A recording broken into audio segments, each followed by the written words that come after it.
So games are the heart of what I do with math with my students. And when I've been talking to a lot of people about math education lately, and the two things that really are hallmarks of what I do with kids are games and discussions. Every day we have discussions and then a lot of games. And as we look at these games, I'm going to have you play some games and look at some games tonight. I'll be sharing some of the data we've collected here in Lake Washington at a couple different schools about results we've gotten with kids using games. We did something that was at Horace Mann that was a little bit scary, where we took our kids that hadn't passed the MSP and we set up a time. They played games. 4 days a week they had a games period with me. And we did a little bit of skill work too, but we had a lot of games going on, and I'll share the results of what happened with that program, and it's been a pretty exciting journey. And so it's fun to be here with you, sharing some of the results of all this. So, the orange tables have my foundational games, and those are the early games. And hopefully you'll see some maybe from your own childhood or maybe that you play with families. And I have to tell you, I told my daughter I wanted one of the original old Chutes and Ladders boards because the new ones just aren't as good. And she found one for me.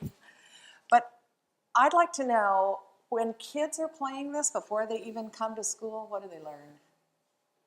I saw people looking at it. I saw people talking about it at the orange tables. What are they learning when they're playing on a game board like this? Number sense. What kind of number sense? Hundreds charts. Yay. Look at that. It's not exactly like a hundreds chart, but every row you go up, it's 10 greater. That starts building that sense of place value with 3-year-olds. What else do they know? They spin that little spinner and it lands on a 3. And it's got the numeral 3. What does a 3-year-old have to know about math when that spinner lands on a 3? That number 3 means you can count 1, 2, 3 in a row. In a row, you can't go up. So it starts developing that number line. Are there kindergarten teachers here? You have to teach kids sometimes that numeral 3 means this many. What if all your kids were playing games like this before they came to you? They wouldn't have to.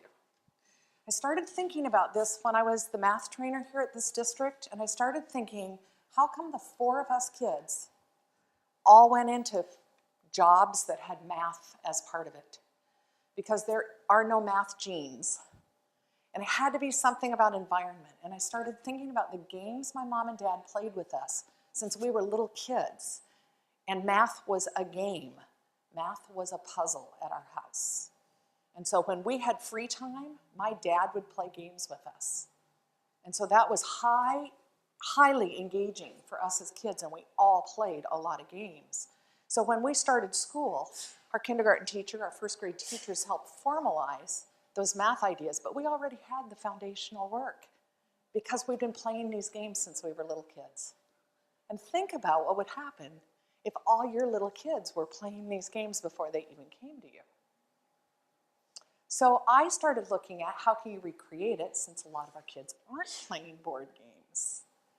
And so we started building groups of games that our kids would play as part of their math lessons and part of their math experience in schools. Hi-ho Cheerio? Anybody play Hi-ho Cheerio? Do you remember this from your childhood? Any of you play Hi-ho Cheerio? Yeah, you spin the spinner and you get to add cherries or take cherries away. So what skills are you working on? Addition and subtraction before you even go to school. And memory. A lot of the kids play little memory concentration games, even with decks of cards. What math skills are they working on there? Matching. Equivalency. You're starting to think about these are the same. And that's a math concept. If you're doing it with decks of cards and they flip over something that has 2 dots, 1 dot in the middle, and 2 dots, they start recognizing that configuration is a 5. And so you don't have to teach it then in kindergarten when they come to you.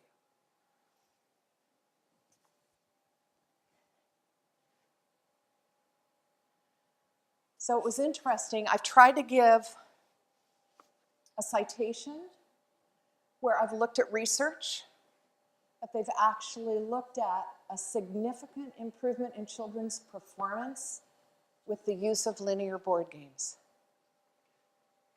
Because in my gut, I know it works, but I wanted someone to say there's research to also back what you're doing. And I'll post this. We have a haiku site, I guess, where all the PD PowerPoints can be posted. So I'll post this. If you're interested in any of those citations, I'll put it on our haiku. So now, everybody's going to get a deck of cards. And you need to be with a partner. Excuse the casino labels, but it's a great source of free decks of cards. And if there's 3 of you, you can do it in a trio. Filming you guys as go around here with the conversations there, and then we'd like to post this as a presentation on the website. So we'll be sending around a little permission form here. So hopefully that'll be okay. That we'll be able to use that then. But that's how the lecture will go, as by Nancy's conversations that she has at the table with you guys at this point. I'm going to grab some decks of cards from some of the other boxes.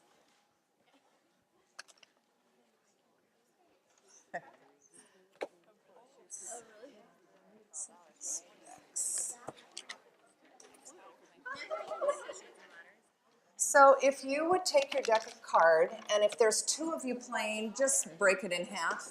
If there's 3 of you playing, just break it in thirds. Obviously with kids, they'd count them because they would not want somebody to have an advantage of having too much.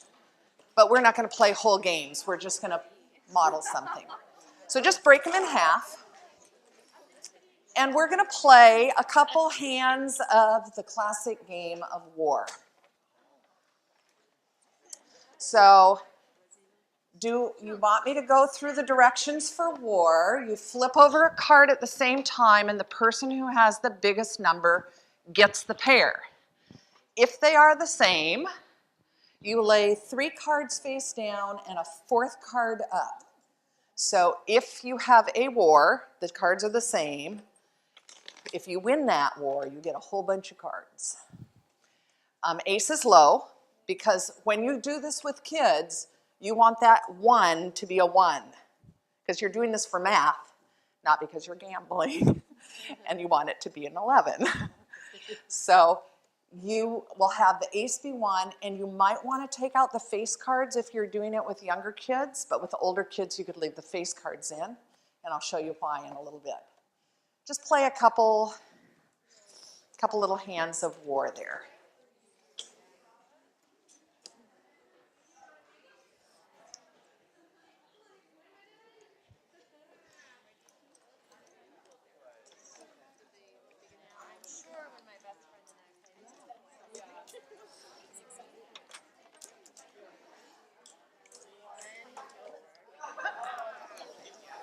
Okay, stop. Why do you know really fast who won each one of those little rounds? How come you know as an adult really quickly which one was larger? Did you have to count the dots? You recognize the numeral. How do you know which one is bigger? Yeah, we've done enough activities. You know bigger, less than. You know the number of the things on that card equal that symbol that's on the card. You've already learned that. So that's not anything you even have to think about. But if you do this with a kindergartner or a 4-year-old, what are you teaching them? What's one thing you're teaching them? How about somebody at this table?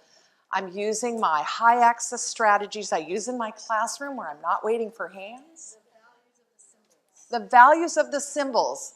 What else are you learning? Someone from this table. Which ones are, yeah, greater than, less than. Which has more value, which has less value. Also, the dot pattern. You see that dot pattern configuration on a lot of things, and kids start recognizing that that 5 is a 5 just from the way those dots are arranged on dice, on dominoes, on cards. All right, I'm going to up the game now. Now you turn over 2 cards at the same time, and you have to multiply them. And the one with the biggest product takes all 4 cards.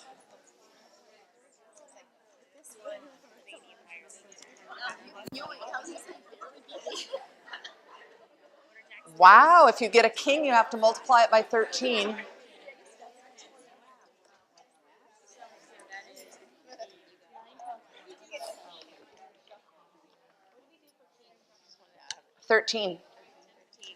So if I do this with kids, I sometimes remove the kings. So it only goes up to 12s. See how many cards it's up. How come I didn't learn this when I was a kid? I would have been so much smarter.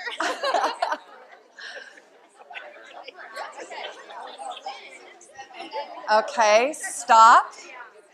And now I'd like you to add them. So turn them over and find the sum, and the one with the greatest sum.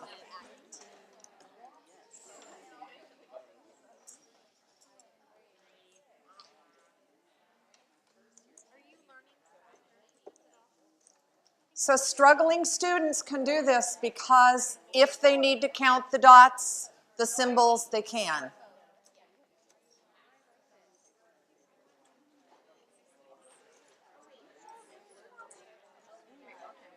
Playing this game, do you have them? Because like we can look at it and we can say, oh well, two-faced cards are going to be higher than else. Do you always have them say, 11 times 4 is 44? Well, they'll watchdog each other to make sure they're getting the products right. And so I usually don't have them say the problems because then they don't want to play the game. Okay, now I'm going to up it a little bit more. Find the difference. So now you're going to flip over your 2 cards and subtract. And the one with the biggest difference takes the hand. So you're going to subtract. So if you turn over a 5 and a 2, the difference of your 2 cards is 3.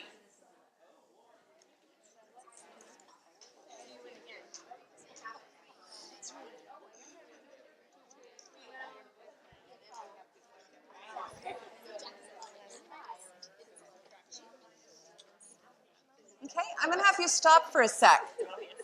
This is really a good thing to have kids do that removes subtraction from a computation flashcard type format into understanding the difference between 2 points on a number line. If you flip over a 1 and an 8 and you flip over the 1 first, if you're thinking flashcards, little kids would go, I can't go 1 minus 8.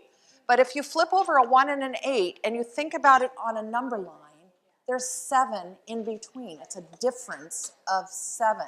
And it helps kids understand that concept of subtraction in a different way than writing it in a more linear fashion like on flashcards. You ready for the 6th grade version of this? So last year, I taught 6th grade at Inglewood, and I had to teach negative integers, and it wasn't in our connected math program. So I taught it in 3 days using decks of cards. Gave everyone decks of cards like you have, and I said the red numbers are negative, and the black numbers are positive.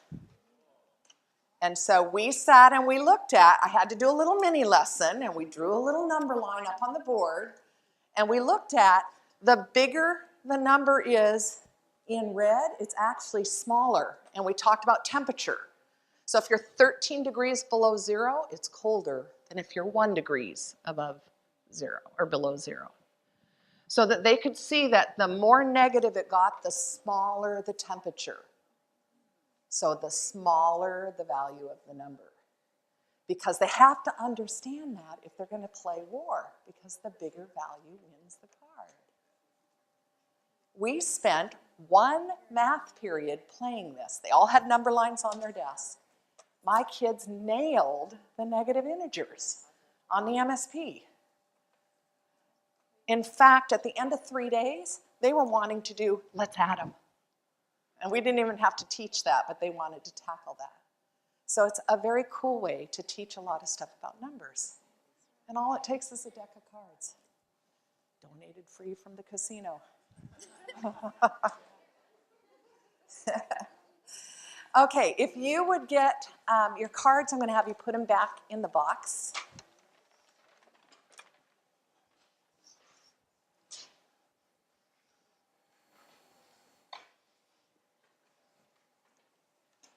And while you're doing that, Marzano has a book called The Highly Engaged Classroom that comes out of his research group, where he's looking at the relationship between engagement and achievement. So it's not specific to math, but he talks a lot about games. And he talks about the effect of games can raise achievement scores 13 to 18 percentile points with the use of games because kids are engaged by games. But there is one thing you want to be careful with. If games get too competitive, some kids won't learn. So they have to be what he calls inconsequentially competitive, where it just doesn't really matter who wins and who loses. So the way we would do that is as soon as a game is over, you start another one. So it really didn't matter who won or lost, and they'd keep track, good-natured competition, but there wasn't that fierce competitiveness like you sometimes get in Monopoly where it takes so long to win a game. So if the turnover of the games was pretty rapid, they didn't find it as competitive as some of the other games. And we ended up using this kind of a game atmosphere with our struggling kiddos and found it did help. I'll share the data because it just was so exciting. We had 5 fifth graders that didn't pass the MSP. 4 of them were known to us. 1 came in halfway through the year and we didn't have any data on him. At the end of a year of doing games on a daily basis, those 4 kids that were known to us all passed the test. The only one who didn't was our new kiddo, who we'd had less, and he was being tested for other services, so there was something else going on. Our 6th grade, we had 6 kids that did this game program. 2 of them were special ed, but I took those kids in because I was teaching them math as well. So I felt like I wanted to double dip them. But we were really targeting the 4 who were not getting other services. All 4 of those kids passed the MSP. And it was a year's program that focused on games. And so all the kids who should have passed it did. And that was really, really validating for what we were seeing. Okay, we're going to turn to a different kind of game. These are specific math games. The cards could be used for anything. The little kid games weren't specific for math. These are math games, and these are good math games. These are high interest math games. Who got a chance to play Zeus? Did you figure it out? It was kind of fun. So that was the first game when I had game periods that would be chosen, and it was always my boys. I don't know whether it was the Greek gods, and like you mentioned, maybe Percy Jackson, but they were really into that game. And it is, you're piling up numbers and it's a running total, so it works on mental math with addition. And if you hit 100 and you've got Zeus, you win. So they are choosing what number to play, and if they hit a 10, like a multiple of 10, they get to take Zeus from whoever has it. So they're always trying to make multiples of 10s, which is a math skill we teach kids for doing mental math. And that game really reinforces it. High interest, My sixth graders were the ones that absolutely loved that game. I'm sure you could play it with younger kids too. Double shutter was back there. The double shutter game, kids roll, and they roll as fast as they can, and they have played Shut the Box, any of you? Okay, this is just a variation of Shut the Box. You have these tiles, and you roll dice. You get a sum, and you put down equivalent tiles, but it doesn't have to be the numbers that are on the dice. So if you roll a 9, you can put down a 9, or a 3 and a 6, or a 1 and an 8, or a 2 and a 7, and your goal is to get all your tiles down before you get stuck. Because if you get stuck, the value of whatever's left up, that's your score. And then your partner goes, and the person with the lowest score wins. There's strategy here too. You try to get your big numbers down first. There, I just told you how to win. But my kids really enjoyed this. Younger kids really like this game too.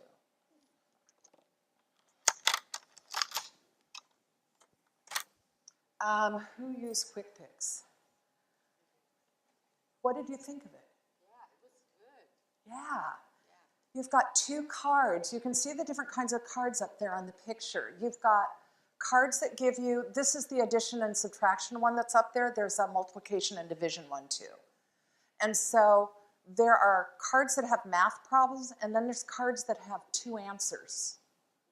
And you're just playing as fast as you can to try to match one of your problem cards with one of the answer cards, and then you get to take it and it's yours. And the person with the most cards at the end of the game wins. And they're fast, the kids play it fast, and they watch each other like hawks because they do not want someone to get an advantage by making an error. So they will watch the other players to keep them honest and keep them accurate. We got enough at Horace Mann, we bought a lot of those so that we could put them into a room and have a whole room playing that. Because you can have 4 kids playing that game very easily. And that way you can take a Quick Picks break, and it works on math facts instead of doing time tests. And then 7, 8, 9, there were 3 out here. What'd you think of that game? Yeah. It is competitive, but it goes pretty fast. So kids are willing to lose the game and then start another game. So it does get competitive. And the 7, 8, 9, can I borrow your can here? I think I found it at Bartell's. Kind of reminds me of a math Uno. It's got numbers, and then it's got like plus or minus 2. So there's a card that has a number, and if you can build that number with your card with the plus or minus 2, you build up. And your goal is to get rid of your cards. And they hold their cards, and they're playing as fast as they can. So you can play your deck out just like you do with Uno. Again, the kids in my math lab, my struggling kids, they loved this game. And look at how fluent their math facts and their math processing would become.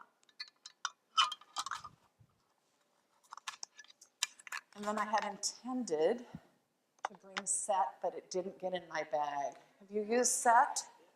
You have set? Oh, excuse me, the 24 set. Sorry, misspoke. With the 24, the kids take those 4 numbers and they try to use any of the math functions, the processes to equal 24, and they have to use all of them. They have to use all of them. I posted one of those each day. They couldn't give me the answer. They had to come in with it. And I gave points if they could come up with multiple solutions. And then I made them learn how to write it using order of operations. So that if you were going to have 2 of them and subtract, you put parentheses around it. So the kids learned order of operations without me directly teaching it. And you can get that in little small packs or great big packs. They have a fraction one. This was really interesting. My kids loved it, my 6th graders. And they got very good at it. So I got the fraction one thinking, oh, that's what a math teacher would do. So I got the fraction one, I brought it in. It was too hard to be fun, and they all quit doing it. So after posting the fraction ones for a couple days and nobody got solutions and nobody cared, I put the fraction ones away, and we went back to these. So that was kind of an interesting experience. It needs to be enough under their instructional level to keep it fun, to keep the interest up in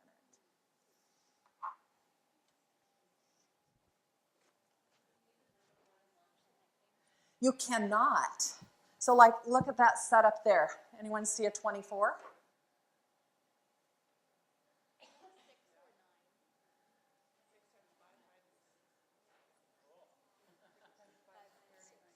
Six times. 6 times 5 minus 3 plus 3 is 6. Or 6 times 5. Yay. And if you're subtracting 3 plus 3, they'd have to write that in parentheses so that you subtract the whole amount. And then I'd say, anyone see a different one? There's a multiplication one up there.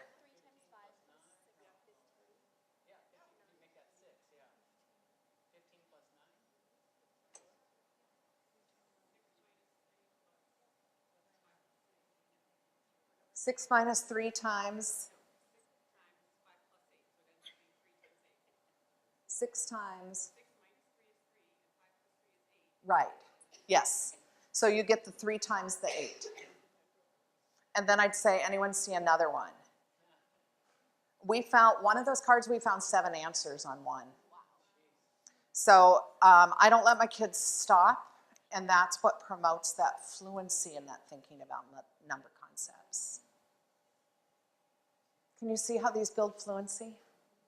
In such a more powerful, engaging way than giving kids flashcards or time tests.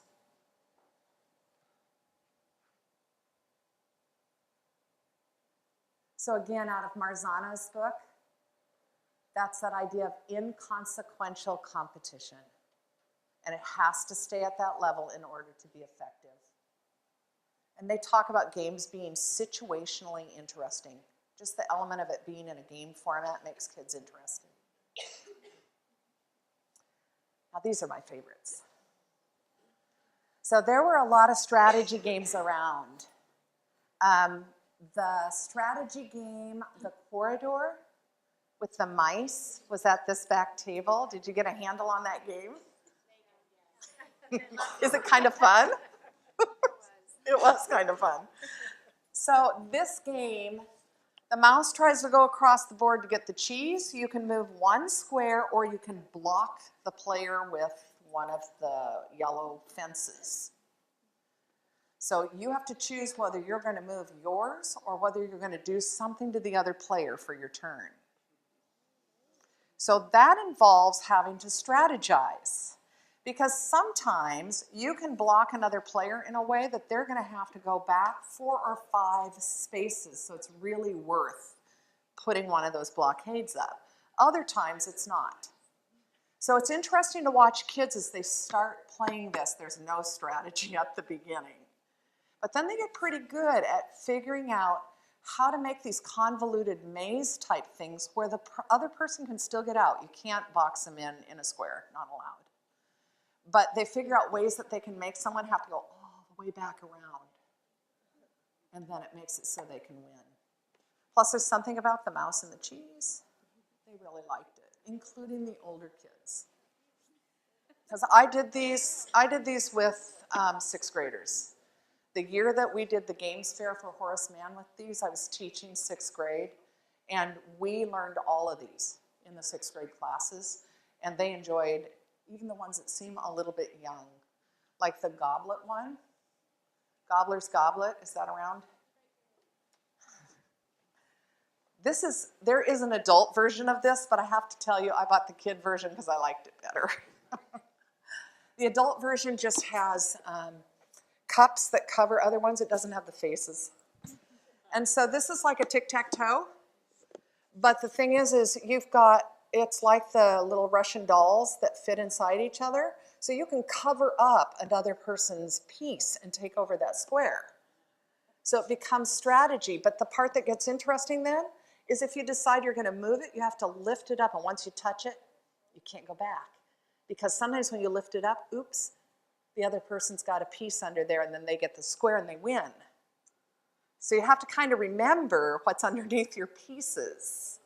So the little kids just play it randomly, but the older kids start developing some strategies that go way beyond tic-tac-toe type strategies. So as I'm talking about these, I want you thinking, what does this have to do with math? These are fun games, but what does this have to do with math? And then the last one in this set that I brought, I put Go in there because when I was teaching ancient civs with 6th graders, we had Go tournaments. And that way it was a nice tie between math and our social studies. And Go is a great strategy game. Set. I think there's 3 set games out on different tables. If you haven't ever played set, I would encourage you to get a deck. The cards have shapes, colors, textures, numbers. What am I missing? Yeah, the textures, is there just 4? Yeah, There's 4 attributes. And you make a set by having them all the same or all different. So they're all purple or they're all different colors. They're all the same number, like they're all ones, or they're all different numbers. They're all the same fill pattern or they're all different. They're all the same shape or they're all different. And it teaches kids about attributes. It's kind of tricky because they're having to keep track of 4 attributes. And the first couple times I have kids play this game, there's a lot of confusion. And so I usually write on the board, all the same or all different. And we quite often play a class game with them against me. And that way they kind of learn the mechanics of how to play it. They can play it solitaire too. I had some kids that every time they finished math early, they'd go grab a set game and they'd deal it out and they'd work on it solitaire.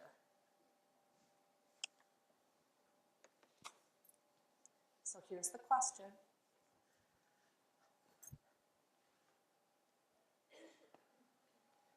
So I want you to think, strategy games do develop logical thinking. How does that fit with math?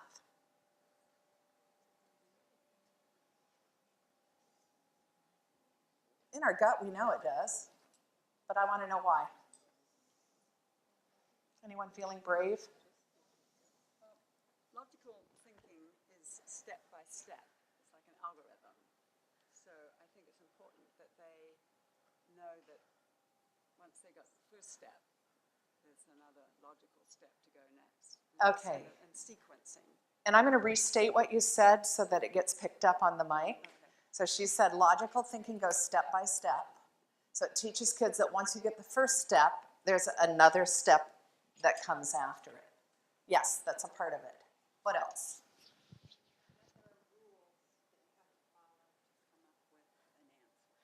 There's rules you have to follow to come up with an answer. Think about that. Think about our MSP testing. And think about what we're trying to teach kids to do to prove their answers, that there's rules you need to follow to come up with an answer. What else? I think one of the most frustrating things for me in teaching math is that kids don't use common sense. They just like grab numbers and do something with them. And so I'm always saying, let's use our common sense cap. Does that make sense? And I feel like strategy would teach them to stop and think about what they're doing rather than just taking numbers and adding them or subtracting them, or they just don't think. They don't slow down. Yeah, so that common sense idea is what she was talking about, that there's a common sense process that you use instead of just randomly grabbing the answers. Another one. With games, you have multiple strategies, multiple ways of doing things, and that ties along well with math because it gets them to think in a different way and try and use multiple strategies also. So there's more than one way to look at something. More than one way to look at something, and that big emphasis we have on multiple strategies. I know on some of the released items on the testing, it's solve it one way and then show a second way. And with strategies, there's not just one strategy. There's sometimes a better strategy, and that could also tie in with math. Anybody else? Yes? I love it. Sometimes you have to take a risk and see if it works. And then anybody teaching the word conjecture to their kids?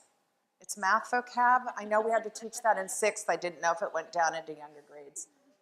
So the idea of conjectures, which is something that you think is true, and it seems common sense to be true, but how do you prove that it's true. And it's that if-then that ties in with both math and science. So here's all those reasons for you to go get strategy games and use them with your kids.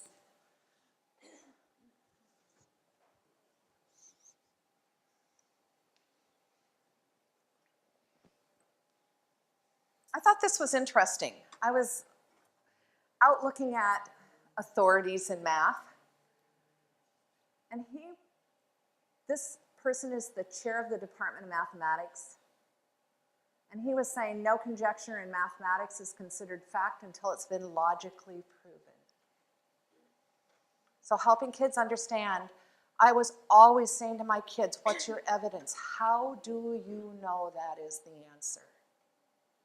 And there's that logical thinking.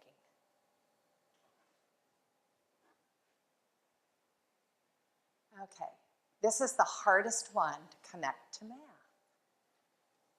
We're going to play with visual spatial. In your boxes, there are some visual spatial in these. There's some visual spatial activities. They're called the Crazy Witch game or the Crazy Cow game. Any box missing one? I have an extra. Sorry. So you need to make a square, a 3x3 square. These are different than the IQs because there's 9 of them. They're actually harder than the IQs. So you don't have one at your table. Any table have 2 that I could talk you into giving one up? Those are IQs.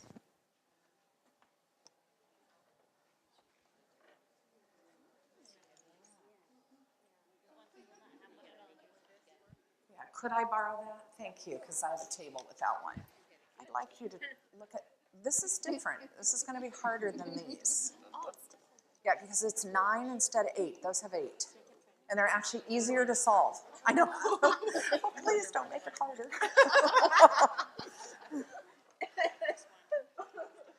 Now, I have to admit to you, some of these are ones from my home. I don't use them at school. So like the Crazy Witches and the card one are family ones. They're not ones I used in my classroom. But the pig ones, they were a big hit.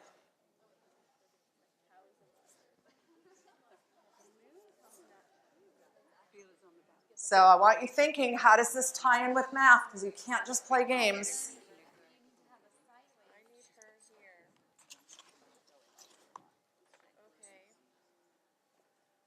That one solves. That's the easiest one. I was going to say, we've gotten it. I know. And you know why? There's only Yeah, we were. there are only 3. There's only 3 types of cards instead of 4. And so it's I use this with younger kids because it's easier to solve. The cow one's hard. It's really hard.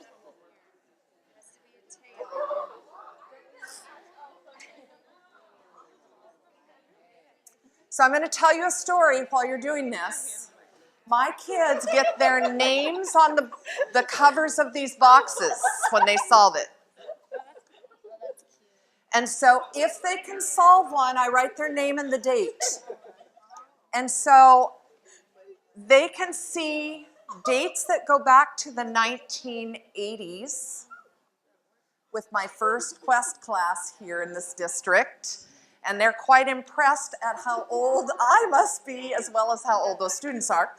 But they love looking at the names of the people. And I had a kiddo in my 4th grade struggling kid math lab program who found his sister's name on one. And so he decided by the end of the year he was going to have his name on that box. And literally, he got it on the last day of school. I'm not kidding you. He worked and he worked and he worked, and he solved it. The whole group clapped because he'd been working on it so consistently.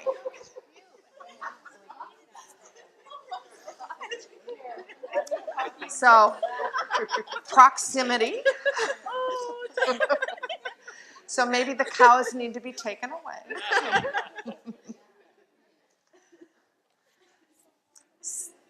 If I could have you stop for a minute And I'd like you to look up here at me. This is a very cool game that works on visual spatial reasoning. And a lot of my kids are very intrigued with this game. The 6th graders really like this, but I could see younger kids could do it. It can be 4 people. Each person gets a different color. And there are black and white cards that have a pattern. And the black, let's see if I can get this out. The black part of it is the color. And they compete to try to build that pattern on their little set, and the one that gets it built first. You can see immediately when you have a group of kids doing this, who has visual spatial reasoning and who doesn't. Some kids cannot do this.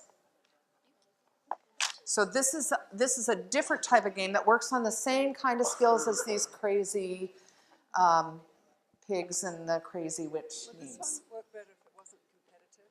If you didn't have to be first? You can do this solitaire too. You can do it solitaire. And my kids enjoyed the little bit of competition because it was a non-threatening competition. It was just playing games. And they knew they could play it next Friday again. We did games period every Friday. Yeah, if it was a one-time only thing, it might be. I'm going to have you put anybody solve? You solved it? Yay. Oh, no. So when kids solved it, it was quite an event, and it usually took multiple weeks. And the kids that solved it developed a system. There's that strategy again. If I could have you put the pieces back in the boxes. I want to show you something that I found really fascinating.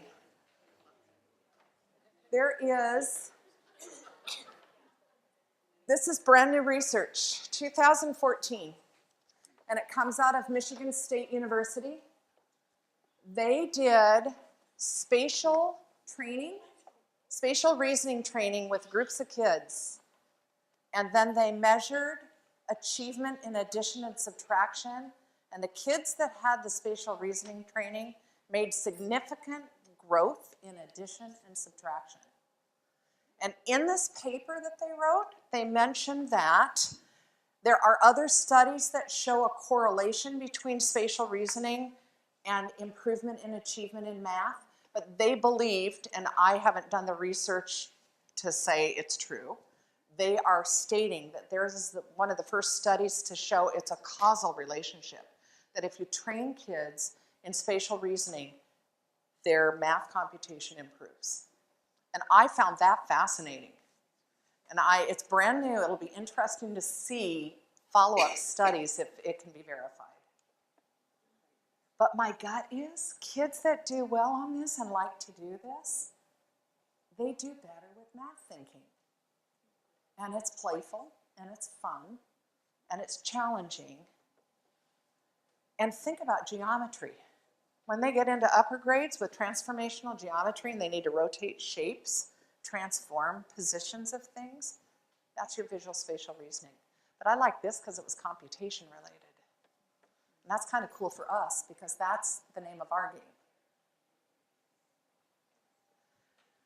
A game up here that I know some people were enjoying too, I don't know if you know this game.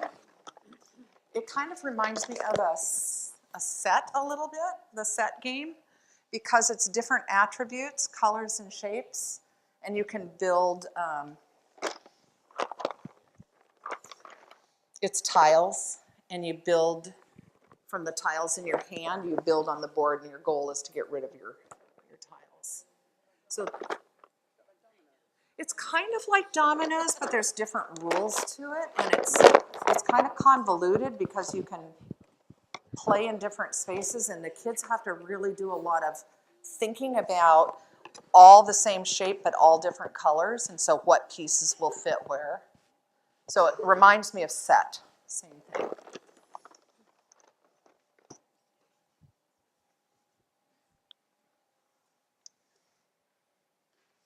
So this is the last activity I'm doing with you.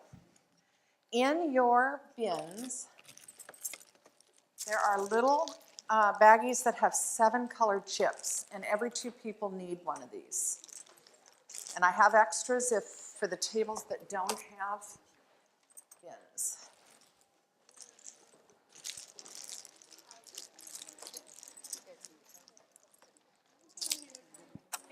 Uh-huh.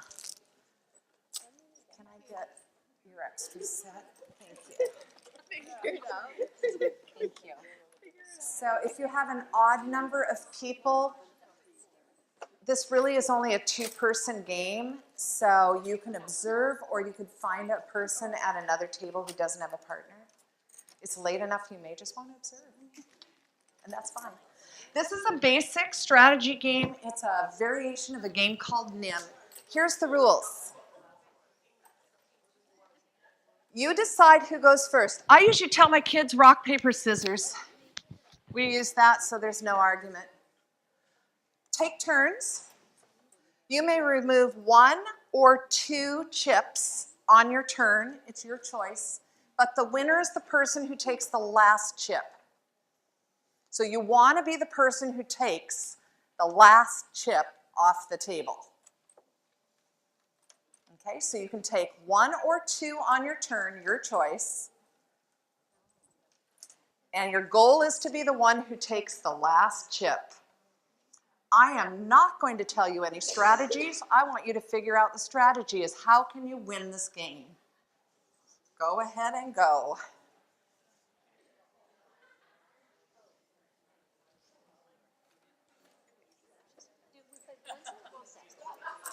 Just one set. One set.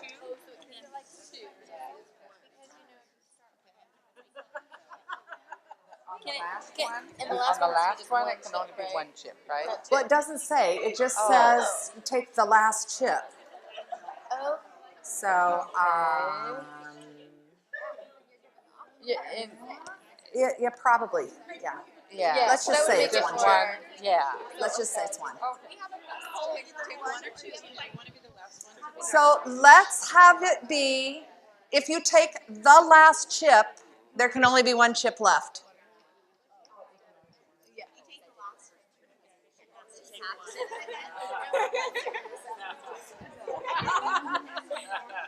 The last chip. The last chip, 1.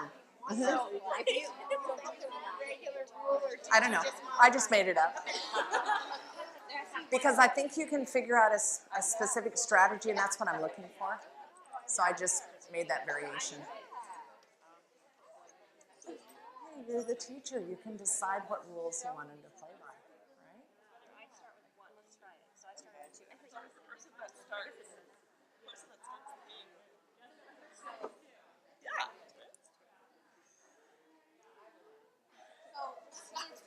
Anybody got a strategy? take 1 first time. The one who goes first Takes 1. and takes 1? Oh, try it. Try going first and try taking 2. Can you win?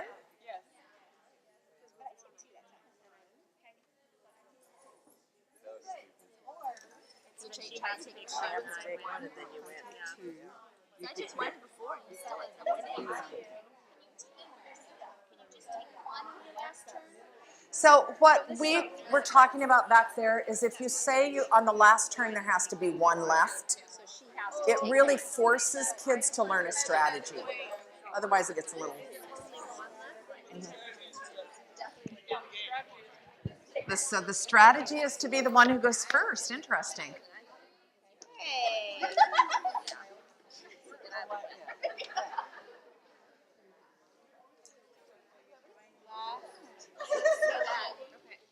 I think it's the person who takes the 5th chip wins. So I just have been calculating in my head before. So oh, except for no, because then you could take that one. Okay, it's late enough. I'm not going to make you do the next step that I would do with kids. If you were a group of students, I would make you experiment with other numbers of counters to see if that impacts the game. Logical thinking, strategies. It is. It is kind of like chess, thinking ahead on the moves.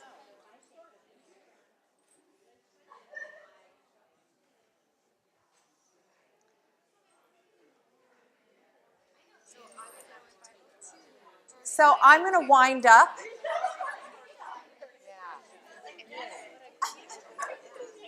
I'm going to ask you if you would put your chips back in your baggies, please.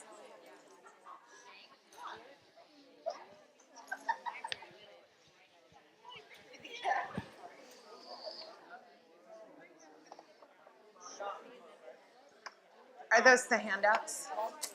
Or those are the releases?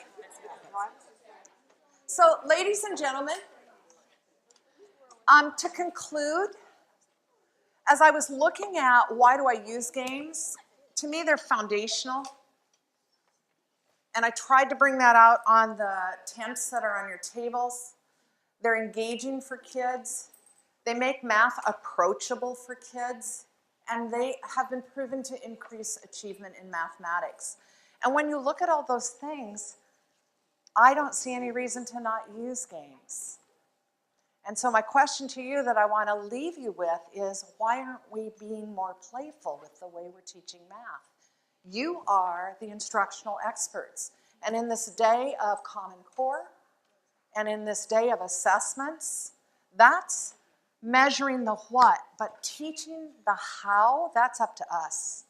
And I really think as a teaching profession, we need to be standing up and making sure that our kids are getting good exposure to this kind of instructional methods that makes math approachable. So my last words to you is go play games.